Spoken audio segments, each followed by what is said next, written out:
Assalamualaikum warahmatullahi wabarakatuh. Sampurasun. Eee,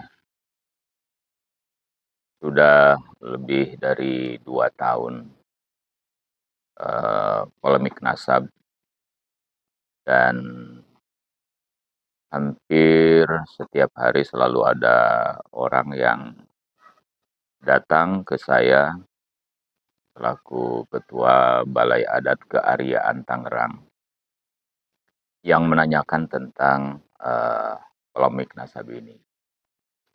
Saya kira, eee, saya akan, berbicara di sini sebagai Ketua Balai Adat Keariaan Tangerang, di mana organisasi ini adalah, satu lembaga yang dibuat oleh, eee, masyarakat Tangerang. Dalam hal ini adalah, eee, mereka yang peduli dengan, penggalian dan pelestarian sejarah, seni, serta budaya khususnya Tangerang. Yang di dalamnya ya tentu saja terkait dengan sejarah dari berbagai daerah dan, eee, nasional. Karena ternyata tidak ada sejarah yang berdiri sendiri. Terkait polemik nasab ini, tentu saja bagi kami ini adalah, keadaan yang sangat memprihatinkan karena makin ke sini ternyata, polemik ini semakin, memanas dan, eee, sepertinya akan menimbulkan gesekan yang sangat keras. Seharusnya, polemik ini bisa berhenti sejak awal, apabila, eee, mereka yang merasa dikritisi, menyikapinya dengan, legowo, dengan, dengan, eee, rileks, dengan santai, menjawab semua tantangan dengan, cara yang seharusnya. Tetapi karena kritisi ini kemudian ditanggapi dengan sikap-sikap yang menurut, kami itu sikap-sikap, arogan ya, sikap-sikap yang tidak dewasa, maka polemik ini menjadi semakin, memanas. Memang, eee, saya kira tidak ada seorang pun yang, sanggup begitu saja melepaskan hegemoni, kegagahan, apalagi hegemoni kemuliaan. Kemuliaan yang, didapat dari, perlakuan banyak orang yang, eee, dalam tanda petik menghamba pada kita. Kemuliaan yang di dalamnya juga menjaminkan kehidupan, menjaminkan kesejahteraan, menjaminkan, kehormatan. Jadi kalau ada, eee, kondisi semacam ini, apalagi ini sudah berjalan ratusan tahun, saya yakin tidak akan ada seorang pun yang siap, dikritisi, kemudian, dihancurkan, hegemoni ini. Ada, beberapa yang saya kira, eee, menarik untuk kita soroti di dalam keprihatinan ini. Pertama adalah bagi, eee, dalam hal ini, apa itu, Bani Alawi yang dikritisi, saudara-saudara kita, yang dalam hal ini bagi, saya pribadi ini adalah saudara sesama muslim. Jelas, tidak akan siap, melepaskan semua predikat kemuliaan yang selama ini disandang, yang predikat itu kemudian, eee, membuahkan, nilai-nilai kemanusiaan yang sangat luar biasa. Di situ ada nilai keagungan, di situ ada nilai kehormatan, di situ ada nilai kemuliaan, di situ juga ada nilai kemudahan-kemudahan ekonomi dan lain sebagainya. Tentu saja tidak mungkin semudah itu siap menerimanya. Karena ini sudah berlangsung berabad-abad, sudah turun-temurun. Kemudian yang kedua adalah para muhibbin. Ya, bagi para muhibbin tentu saja berat. Berat mengetahui bahwa orang yang dimuliakan itu berdasarkan kritisi yang muncul ternyata bukan zuriat Nabi. Ini berat bagi para muhibbin menerima kenyataan ini karena doktrin-doktrin yang dilakukan selama belasan tahun, puluhan tahun, atau bahkan mungkin sudah lebih dari puluhan tahun ini sudah demikian melekat dalam diri para muhibbin ini bahwa mereka selama ini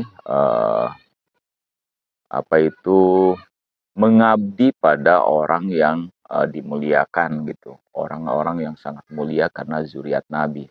Dan begitu mengetahui ada yang mengkritisi bahkan dengan kritikan yang sangat kuat, dengan data yang sangat kuat dan sulit sekali dibantah, ini tentu saja mereka akan sulit menerima kenyataan ini.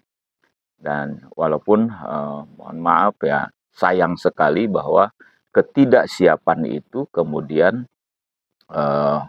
memunculkan reaksi yang sangat sekali lagi menurut saya itu sangat tidak dewasa gitu. Kemudian selain para muhibbin, yang berikutnya adalah orang-orang yang selama ini tidak menjadi muhibbin, orang-orang yang bisa jadi membenci Bani Alawi, membenci karena banyak sekali juga orang-orang yang tidak suka ya atau membenci kelompok ini. Mereka juga sama mungkin sangat terkejut dengan kritisi yang muncul belakangan ini. Bagaimana orang-orang yang selama ini mungkin bagi mereka itu orang-orang yang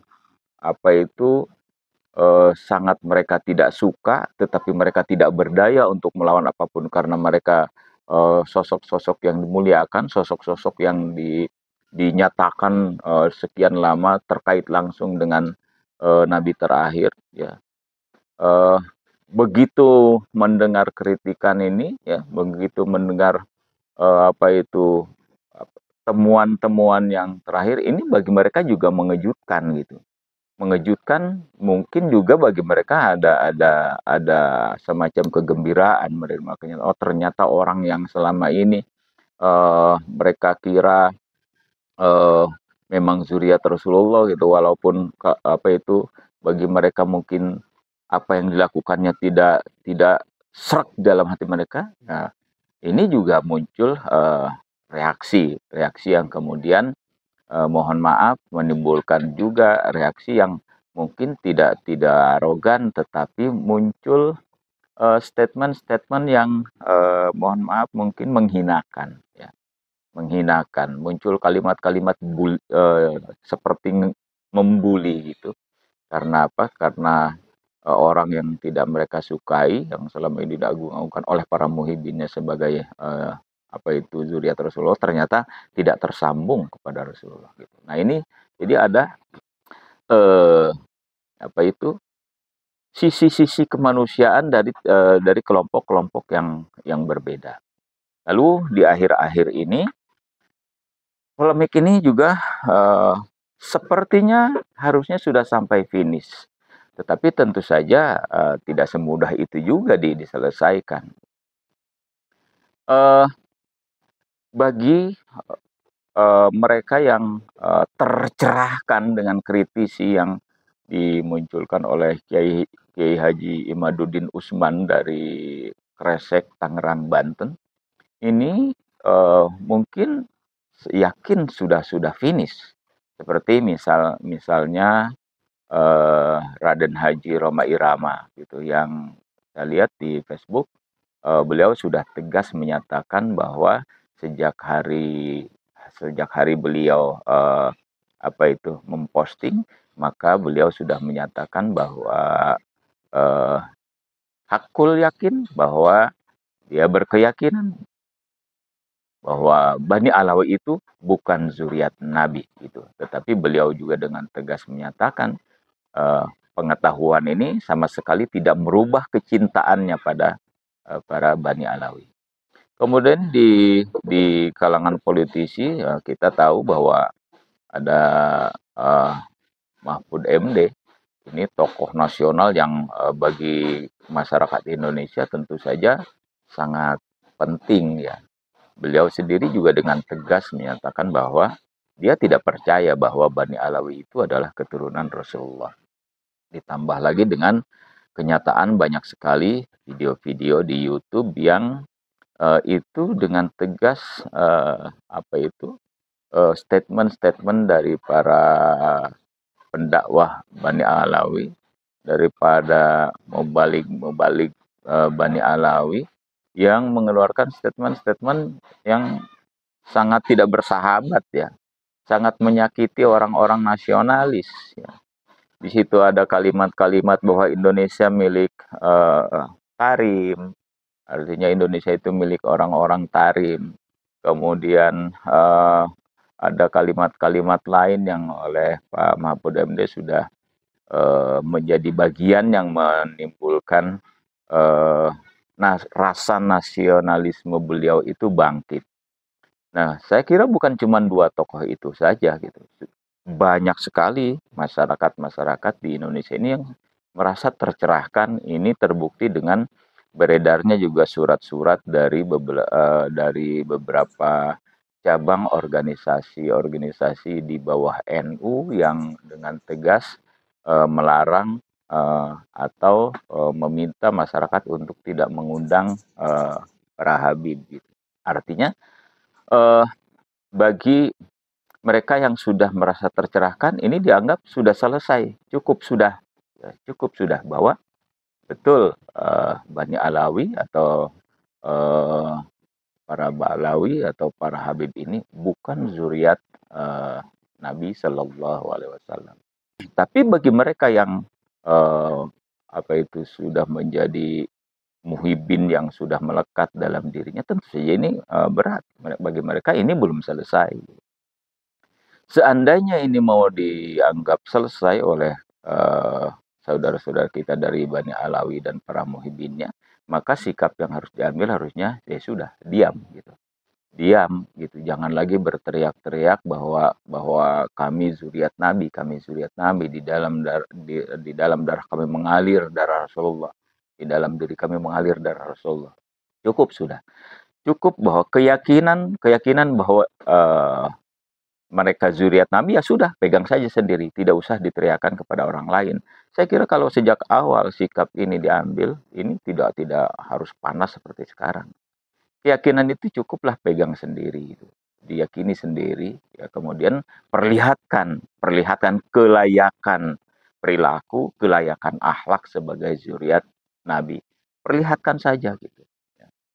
Nah kemudian apabila ini dirasa belum selesai, ya maka satu-satunya hal yang bisa dilakukan oleh saudara-saudara kita dari Bani Alawi adalah bagaimana caranya mereka bisa memperlihatkan fakta-fakta ya, baik itu berupa manuskrip ataupun catatan-catatan, mungkin catatan kronik atau apa saja yang bisa membantah temuan-temuan dari Kiai Haji Imaduddin Utsman ini.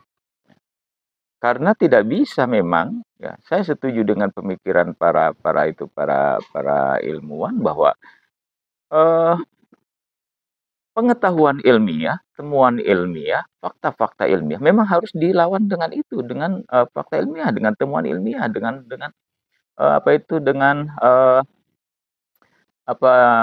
referensi-referensi ilmiah juga. Nggak bisa temuan ilmiah kemudian dilawan dengan arogansi, ya, apalagi dengan tantangan berduel. Bagi saya apalagi kami dari kalangan para budayawan ya, para penggiat adat budaya Indonesia, sikap-sikap semacam itu sama sekali tidak menyelesaikan persoalan, sama sekali tidak menjawab tantangan gitu. Jadi tantangan-tantangan duel semacam itu ya hanya bisa dilakukan untuk porsi duel gitu. Tidak bisa porsi ilmiah kemudian apa itu harus dijawab dengan itu. Jadi jawablah sesuatu yang ilmiah. Apakah yang oleh eh, saudara-saudara kita dari para pencinta Kiai Haji Imaduddin ini eh, yang temuan ilmiah ini dianggap ilmiah atau tidak gitu. Apakah oleh teman-teman apa itu Bani Alawi ini dianggap kurang ilmiah, mau dianggap seilmiah apapun, mau dianggap kurang ilmiah apapun, tulisan balaslah dengan tulisan gitu. Diplomasi balaslah dengan diplomasi, temuan balaslah dengan temuan gitu. Itu idealnya. Taruhlah misal ini bukan nggak dianggap tesis ilmiah, dianggapnya apa? Skripsi atau karya tulis. Ya, jawablah. Kalau itu tesis ilmiah, jawablah dengan tesis ilmiah. Kalau itu dianggap skripsi, balaslah dengan skripsi. Kalau itu dianggap makalah, balaslah dengan makalah gitu.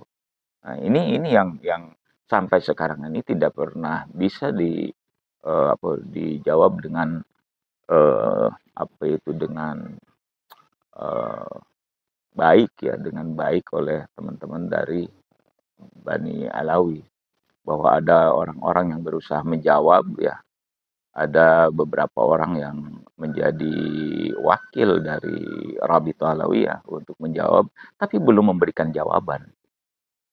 Apa yang mereka lontarkan, apa yang mereka uraikan, sama sekali tidak mematahkan temuan-temuan dalam tesis yang dilontarkan oleh Kiai Haji Imaduddin Usman. Jadi bagaimana sikap kami di Balai Adat Kearifan Tangerang menanggapi hal ini? Bagi kami di Balai Adat Kearifan Tangerang, pertama, keadaan ini sangat memprihatinkan. Kedua, meminta kepada apa itu kedua belah pihak dari saudara-saudara kita Kiai Imaduddin Usman bersama kawan-kawan setelah temuan-temuan yang benar-benar tidak bisa terbantahkan ini, tidak bisa dibantah sampai saat ini, janganlah ini juga membuat kemudian apa itu membuat mabuk kepayang ya, mabuk kepayang karena saya lihat ada beberapa apa itu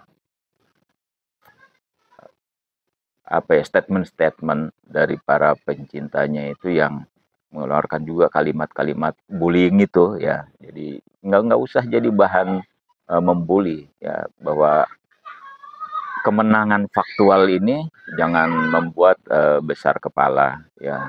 Hati-hati, saya mewanti-wanti jangan ini didorong oleh emosi, oleh nafsu ya, oleh apalagi dilatar belakangi dengan kebencian, jangan ya, jangan. Saya yakin Kiai Imaduddin Usman bersama teman-teman memulai ini juga tidak dalam konteks kebencian, kemarahan dan lain-lain, pasti dalam konteks menegakkan kebenaran, sebagaimana dilontarkan juga oleh Kiai Haji Imaduddin Usman bahwa apa yang dilakukannya adalah dalam konteks menegakkan kebenaran. Kemudian dari teman-teman Bani Alawi, cobalah jadikan ini bahan introspeksi, ya, bahan introspeksi karena jujur bagi bukan cuma bagi orang-orang yang tidak suka dengan Anda, ya.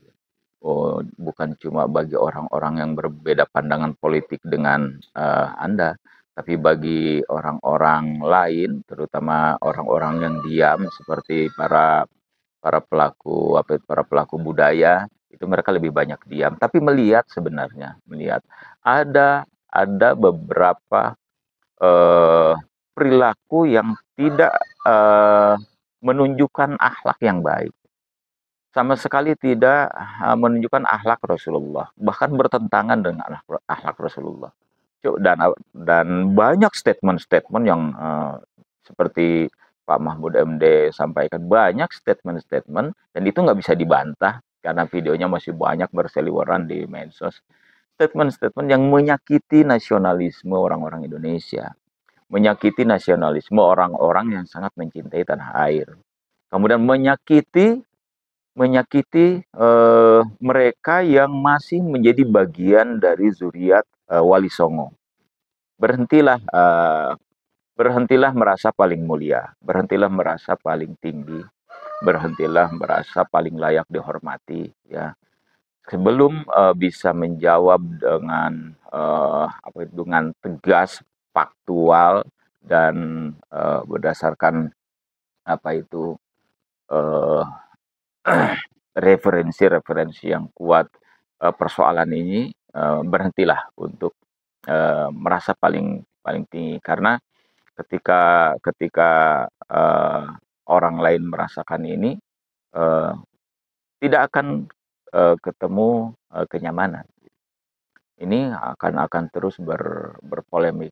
Jadi sekali lagi kita berharap polemik ini segera berhenti, masing-masing bisa menahan diri dari Bani Alawi. Cobalah introspeksi, memperbaiki diri, memperbaiki akhlak, dan berhentilah merasa paling tinggi, paling atas, paling mulia.